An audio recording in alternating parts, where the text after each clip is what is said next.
Olá, tudo bem? A nossa conversa de hoje é sobre a falta d'água.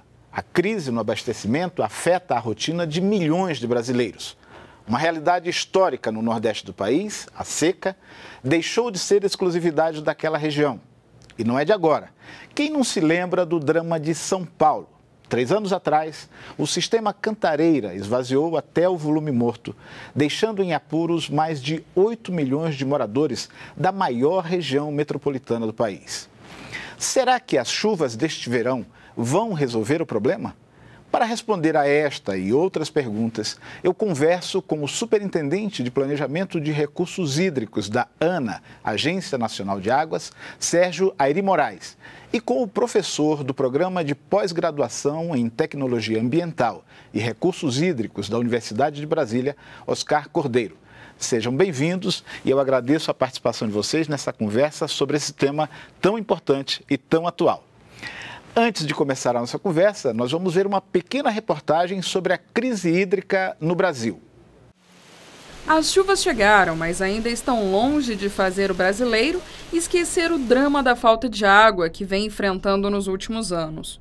Primeiro, o nível dos reservatórios segue baixo. Segundo, populações inteiras, como a do Distrito Federal, ainda são obrigadas a conviver com o racionamento. É cedo para dizer o que esperar das torneiras em um futuro próximo. Certo é que as lições da escassez mantenham um sinal de alerta aceso para consumidores e governos. O país já sabe que não basta ter cerca de 12% de toda a água doce do mundo. Nem tampouco pode contar com a chuva. Sem o uso consciente e boa gestão, a riqueza hídrica brasileira corre perigo. Não bastassem as mudanças climáticas em curso no planeta, um estudo da Agência Nacional de Águas, a ANA, mostra, por exemplo, que o esgoto de quase metade da população brasileira não recebe tratamento adequado. O resultado é que todos os dias mais de 5.000 toneladas de dejetos poluem rios, reservatórios e mananciais. Até o Código Florestal do país, em vigor há 5 anos, está sob risco, com tentativas de redução das áreas de preservação permanente e da proteção de nascentes e olhos d'água. E ainda há o desmatamento ilegal na Amazônia, no Cerrado e em outros importantes biomas brasileiros. Esses e outros problemas vão ser discutidos no 8º Fórum Mundial da Água, que acontece em Brasília daqui a 3 meses. É a primeira vez que o evento vai ser realizado no Hemisfério Sul.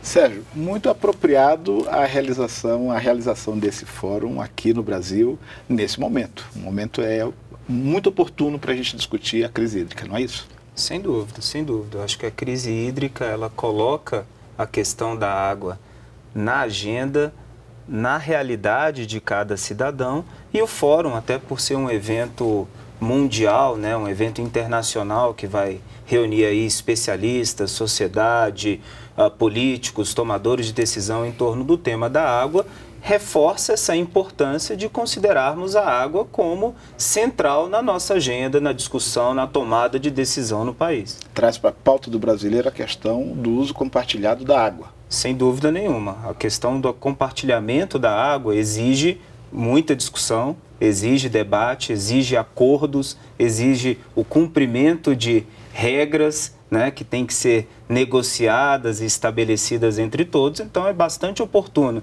a realização do fórum e o tema central, que é justamente o compartilhamento das águas. Professor, a gente viu na reportagem a questão de que mais de 70% das cidades brasileiras não fazem o tratamento adequado do esgoto. Isso reflete substancialmente na questão do abastecimento de água que a população consome. Tem um caminho para a gente resolver essa questão, enfrentar com mais competência? Competência é preciso, né? Na verdade, é um grande problema da gestão de águas do Brasil, um grande problema que tem os nossos rios, né? Eles são o destino desse esgoto das cidades que não é tratado. Então, mais de 70% das cidades contribuem com cargas orgânicas, vários tipos de poluentes, que vão impactar e esse impacto vai acabar limitando o aproveitamento dessa água para outras cidades. Então, quando eu estou poluindo, né, eu estou, na verdade, limitando o aproveitamento num rio abaixo por outra cidade, por outro município. Então, a seca, a falta d'água, deixar de ser um problema localizado na região Nordeste e, do ponto de vista de Brasil, abranger todo o país, não é propriamente uma novidade. Não. Com relação a períodos assim de estiagem, né, a região Sudeste, a região Sul também, elas têm, assim, tempos em tempos, períodos mais críticos de estiagem. O que aconteceu em São Paulo, aconteceu agora no Distrito Federal, foi uma conjugação, né, de um lado, nós temos aí, de fato, um período crítico de falta de chuvas, mas também com o aumento da demanda por água. O Brasília, hoje, é o terceiro município em população do Brasil. Né, foi um crescimento muito rápido. Né? A região do entorno de Brasília já constitui a 4ª região metropolitana. Então nós temos aí de um lado falta de chuva e de outro lado um aumento razoável da demanda pelo crescimento urbano. Os investimentos necessários não acompanharam o mesmo ritmo das cidades. Então aí de fato assim houve essa crise, né, nesse balanço aí entre a disponibilidade de água e a demanda por água. Tanto que nós enfrentamos hoje aqui um racionamento, fato inédito aqui em Brasília, esse racionamento. Professor Sérgio, o senhor traz um relatório recente da ANA em que fica demonstrado que entre os anos de 2003 e 2016, quase a metade dos municípios brasileiros enfrentaram uma questão de emergência ou por seca ou por estiagem. Isso reflete falta de planejamento? Como é que a gente pode compreender uma situação como essa? Então, ela é uma soma, de fato, de vários fatores. Né? O estudo que você menciona, e realmente ele foi recentemente lançado pela Agência Nacional de Águas, é o relatório de conjuntura dos recursos hídricos, né? Sua edição 2017, que traz um balanço tanto das crises hídricas e dos eventos extremos, né? Como você colocou, eventos tanto de seca quanto de cheias, como também um balanço da gestão da água no país e dos seus aspectos também relacionados à quantidade de água e à qualidade da água. Então, a questão do planejamento, sem dúvida, ela é central. Ela está associada à falta, muitas vezes, de investimentos que são conhecidos, mas não acompanham o ritmo aí, ou não acontecem quando deveriam acontecer.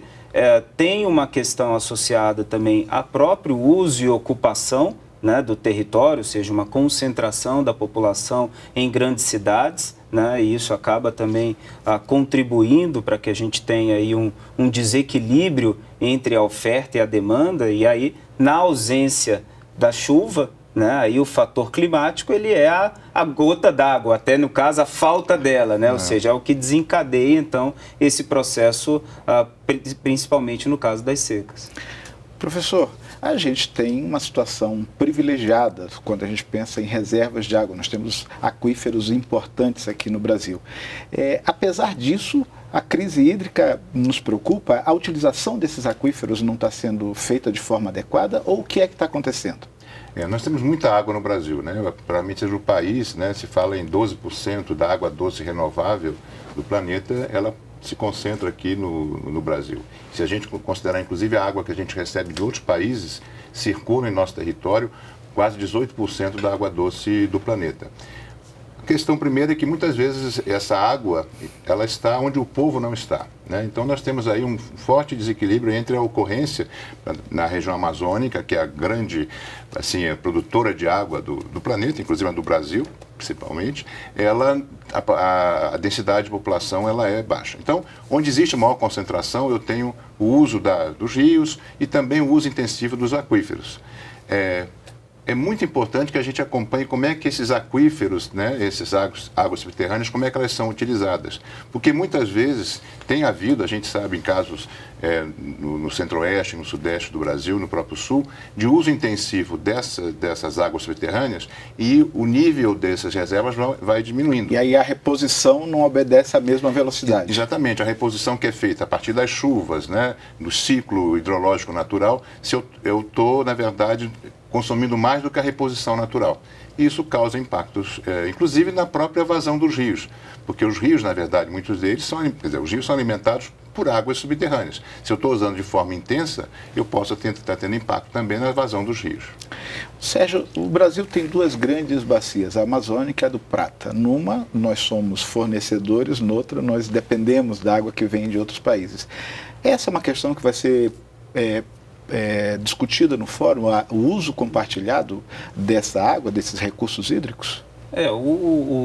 Esse é o tema central do fórum, né? Justamente o compartilhamento das águas, que ocorre no nível internacional, como você bem citou, ou seja, nós compartilhamos algumas bacias hidrográficas com nossos países vizinhos, e isso ocorre também no próprio território nacional, né? Ou seja, nós temos aí bacias hidrográficas dentro do nosso território que são compartilhadas por mais de um estado, por exemplo, e há necessidade, então, de se estabelecer uma gestão adequada para que essa água seja utilizada por todos da forma ou da melhor forma possível. Então, nós falamos do compartilhamento, tanto entre unidades da federação ou entre países, e é importante que a gente tenha também a clareza desse compartilhamento da água entre os diversos usos da água. Então, nós temos o uso da água para o abastecimento das nossas cidades, nós temos o uso da água na irrigação, ou seja, para a produção de alimentos, nós temos o uso da água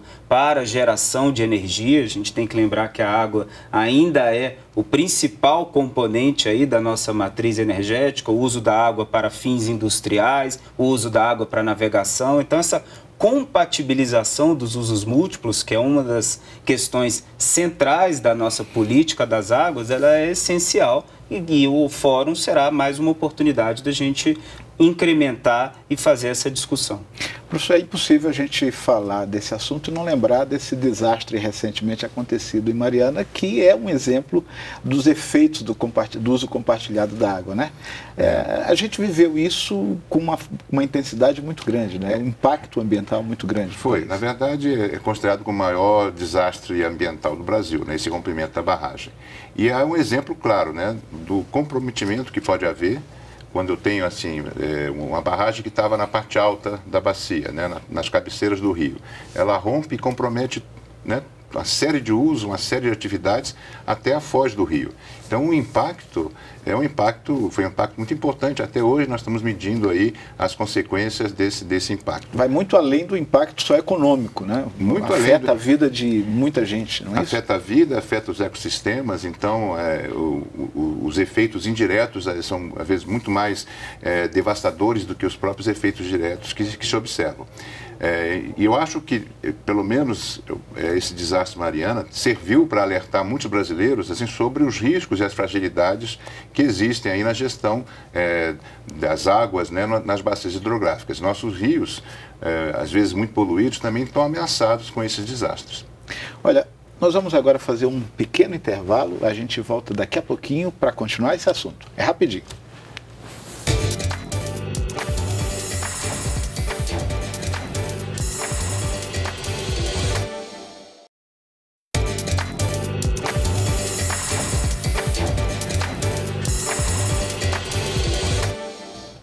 O Diálogo Brasil volta a falar sobre a crise hídrica. Com 36 anos de experiência, o meteorologista do Instituto Nacional de Meteorologia, Expedito Rebelo, adianta as previsões climáticas para os próximos meses. Vamos conferir. Nesses próximos 6 meses aqui no Brasil, nós estamos com um fenômeno, né, que está acontecendo no Pacífico equatorial, que a gente chama de fenômeno Laninha. Então, nós temos um resfriamento das águas do Pacífico equatorial. Isso quer dizer que, provavelmente, nos próximos 6 meses, as chuvas no Brasil, na parte centro-norte, vai ser propícias a boas chuvas. Principalmente porque nós não tínhamos, nos últimos 3 anos, nós tivemos uma irregularidade nas chuvas. E para o centro-sul do Brasil e principalmente para a região sul, nós poderemos ter irregularidade das chuvas e poderemos ter alguns meses com falta de chuva. Sérgio, esse desenho, essa perspectiva nos mostra que nós vamos continuar torcendo para chover de um lado ou chover do outro, é isso mesmo? Eu acho que a torcida continua. Nós temos ainda diversas regiões do país enfrentando problemas de crise hídrica, o Distrito Federal, a bacia do Tocantins, a bacia do São Francisco, não é uma bacia tão simbólica nacionalmente, já com alguns anos enfrentando a sua mais grave crise hídrica, e a região Nordeste, principalmente o semiárido, ainda dependendo bastante de chuva, né? Acho que todos agora aprendemos aí nacionalmente a usar uma expressão que muitas vezes é usada no Nordeste, é quando o céu está assim pronto para chover. No Nordeste nós falamos que está bonito para chover. Que fique bonito para chover, principalmente nessas regiões do país que estão aí enfrentando os efeitos da crise hídrica. Professor, a gente falava no bloco anterior sobre a questão da prioridade no uso da água. E o senhor mencionava uma questão que é econômica, né? Hoje, parte da energia produzida no país vem das hidrelétricas, que tem como base a água, né? Para movimentar as turbinas. O senhor acha que nós caminhamos para uma mudança de postura, uma mudança de método na produção de energia, por exemplo, partindo para uma energia eólica? Alguma coisa nesse sentido? Eu creio que sim, né? A água no Brasil ela tem diferentes funções e vocações. É evidente que, até pela lei, né, existe uma prioridade para o abastecimento humano e para o uso da água pelos animais, mas existem aí vários usos econômicos da água. Na irrigação, no uso industrial, na produção de energia, na navegação. E na produção de energia elétrica, nós temos ainda a nossa matriz muito dependente das hidrelétricas. Mais de 60% da potência instalada no Brasil, ela está instalada em usinas hidrelétricas. Então, nós temos uma dependência razoável, mas os usos da água, né, as prioridades que nós damos aos usos da água são prioridades que evoluem. Então, eu vejo para certas regiões do Brasil que, onde talvez houvesse uma certa prioridade para a produção de energia por hidrelétrica, que outros usos da água passam a ter importância, particularmente o caso de São Francisco, por exemplo, onde nós temos várias hidrelétricas, onde existe uma produção razoável, mas existe uma demanda por água para a preservação da vida, ecossistemas, para a utilização pelas cidades ribeirinhas, que talvez, certamente vão adquirindo mais prioridade do que a própria produção. Não é tão grave no caso do Nordeste, na minha visão, tendo essa perspectiva de futuro, porque nós temos aí outras energias, fontes de energias renováveis, né, que não têm tantos impactos ambientais como a energia eólica e a fotovoltaica, que são propícias aí para a região Nordeste, uma região que tem bons ventos e muito sol. Então, ela pode ter essa migração, né, na fonte de produção de energia. Né? Sérgio, o relatório de conjuntura elaborado pela ANA mostra que 70% da água produzida é utilizada na irrigação e aponta para um crescimento de 30% dessa demanda. Quando a gente fala nisso, é obrigatório pensar na questão da segurança hídrica? Passa por essa discussão? Com certeza passa, né? Então, a questão da segurança hídrica, ela vem tornando assim, ela vem ganhando um destaque nacionalmente, né? Ela está no centro da construção da nossa agenda água no país, porque ela tem exatamente esse componente. Como é que a gente traduz segurança hídrica para quem está em casa e não está acostumado a ouvir falar nesses termos? Então, a segurança hídrica a gente pode entender como a garantia da oferta de água para o abastecimento das nossas cidades, a garantia da oferta de água para as atividades produtivas, ou seja, a água que garante o desenvolvimento do nosso país, de todas aquelas atividades que dependem da água. A água em termos não só quantitativos, mas também a questão da qualidade da água, e aí é uma questão que remete às questões ambientais, e também a segurança hídrica no sentido de minimizar os efeitos dos eventos extremos. E aí nós estamos falando tanto de seca, né, e a crise hídrica é um exemplo de questões relacionadas à seca, mas como também estamos falando das questões de cheias que também precisam ser minimizadas. Então, o conceito de segurança hídrica, ele aborda pelo menos esses 4 componentes. Água para abastecimento das cidades, água para as atividades produtivas, a qualidade da água e a minimização dos eventos extremos. Professor, o senhor acha que hoje o Brasil tem uma posição de destaque quando se fala quando se aborda a questão hídrica no mundo? O Brasil tem tido posicionamentos importantes nessa discussão? Acho que até pela própria característica de ser o país com maior percentual de água doce renovável do planeta, né, o Brasil sempre teve um destaque, eu diria, nas questões de água no planeta. E o Brasil, nos últimos 20 anos, né, este ano nós festejamos, de certa maneira, um marco legal que foi a Lei das Águas, que é de 1997.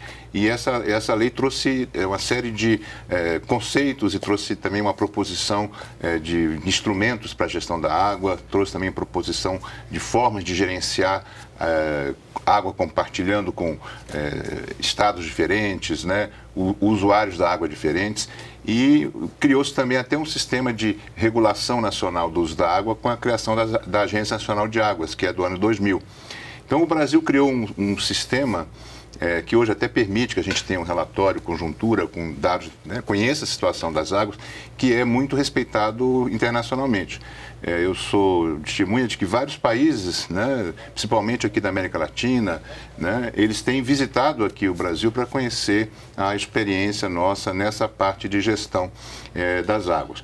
Eu espero que a gente consiga também ser um bom exemplo, referência na solução desses problemas também, né? Mas certamente a situação hoje, eu diria que está melhor, pelo menos nós temos uma estrutura que permite que a gente possa conhecer os problemas de forma mais detalhada e nos prepararmos para o enfrentamento. Aproveitando essa deixa, Sérgio, você acha que a vivência que nós tivemos recentemente dessa dificuldade em São Paulo, da reserva de Cantareira, que foi até o volume morto, nós tiramos boas lições dessa situação? A gente aprendeu a lidar com alguma coisa, serve de parâmetro para a gente, para o futuro, enfrentar situações parecidas? Com certeza, não só a questão de São Paulo, mas as diversas crises hídricas que estamos enfrentando em todo o território nacional. Tem o caso de São Paulo, tem o caso já comentado do São Francisco, Nordeste brasileiro, aqui em Brasília. Então, todo esse enfrentamento e lidar com a crise hídrica, ele faz com que é uma oportunidade de crescimento, ou seja, de saber o que vem dando certo na nossa prática de gestão e o que nós precisamos aprimorar, né? Nós temos que lembrar que o nosso sistema de gestão de recursos hídricos no país, ele é um sistema descentralizado. Então, que existe a figura da Agência Nacional de Águas como coordenadora da implementação da nossa política, mas ela depende fundamentalmente dos estados também, dos seus órgãos gestores estaduais e dos comitês de bacia, né, que é justamente o fórum, que é justamente o locus, onde a questão da água em cada bacia é discutida. E essa governança, né, esse nosso modelo de governança de gestão de recursos hídricos, ele se mostrou sólido, mas ao mesmo tempo ele mostrou que precisa avançar para que a gente tenha, se prepare melhor para a questão das mudanças climáticas, para as outras crises que certamente poderão surgir no futuro. Professor, a gente comentava agora há pouco, e tomando como base esse argumento final do Sérgio, a água que divide também pode ser a água que nos une? Eu acho que sim, né? Se fala um pouco, né, sobre a água como sendo assim um elemento de crise, né, um elemento de conflito entre países, entre estados. Isso de fato tem ocorrido, né? A gente sabe que em algumas regiões do mundo essa gestão da água pode ser conflituosa.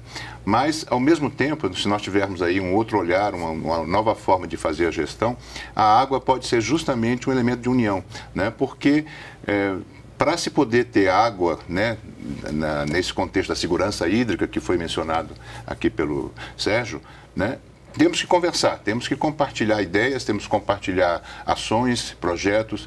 Então, muitas vezes, assim, para solucionar um problema numa bacia hidrográfica, eu estou colocando na mesma mesa de discussão atores, pessoas assim, né, que não teriam normalmente assim, interesses para conversar e para discutir. E a água, né, a forma de fazer a gestão daquela água naquela bacia vai ser justamente um elemento que permite o compartilhamento, permite a união e permite até avanços na cidadania, né? Uma certa tomada de consciência sobre esse importante elemento que nos une, né? e do qual dependemos. Sérgio, a gente tem uma expectativa de que esse fórum traga questões exatamente como essa, né? A gente compartilhar experiências de boa gestão, de boas práticas no uso da água. Qual é a sua expectativa em termos de resultado? O que a gente pode dizer que a partir do fórum, quando 40 mil pessoas estarão reunidas em Brasília para discutir um assunto que é global, o que a gente pode esperar como resultado desse encontro? Eu diria que o principal resultado, além de colocar a água no centro da discussão, no centro da agenda das pessoas e da agenda política, é que de fato a gente consiga materializar as lições aprendidas. Materializar em avanços, por exemplo, do nosso marco legal, materializar do ponto de vista na melhoria, no fortalecimento das instituições que trabalham com água, materializar no sentido de que a gente consiga uma maior participação da sociedade na discussão do tema água. Então, acho que isso, inclusive, será muito cobrado por nós e nós estamos nos preparando para a discussão em que acontecerá do fórum, mas principalmente para o pós-fórum, que fica dele. Eu acho que o que fica já é justamente a materialização dessas boas práticas que estamos desenvolvendo ao longo aí desses últimos anos. Professor Sérgio, a gente está próximo do fim deste programa, desta conversa nossa, e a gente queria abordar também, você teve um nome recentemente aprovado pelo Senado e deve encarar o desafio de assumir uma diretoria da ANA daqui um pouquinho, nos próximos meses. Qual é a sua expectativa e o que o senhor espera poder contribuir nesse processo de discussão do uso da água no Brasil? Na verdade, eu tive recentemente o nome aprovado pelo Senado. Trata-se de uma volta à ANA, porque eu já estive, né, entre 2004 e 2008 e eu espero contribuir um pouco com a minha experiência, né? E existem vários temas, quer dizer, devo participar do fórum já como diretor e estou aí, junto com o Sérgio, aí, muito curioso e muito empenhado em trabalhar essas conclusões do fórum para a gente poder melhorar a gestão da água aqui no Brasil. Eu agradeço a participação dos senhores, o tempo foi curto, mas a discussão foi boa. Em uma outra oportunidade, a gente vai voltar a discutir esse assunto. Muito obrigado pela sua audiência e se você quiser saber mais sobre o nosso programa, entre no site da TV Brasil.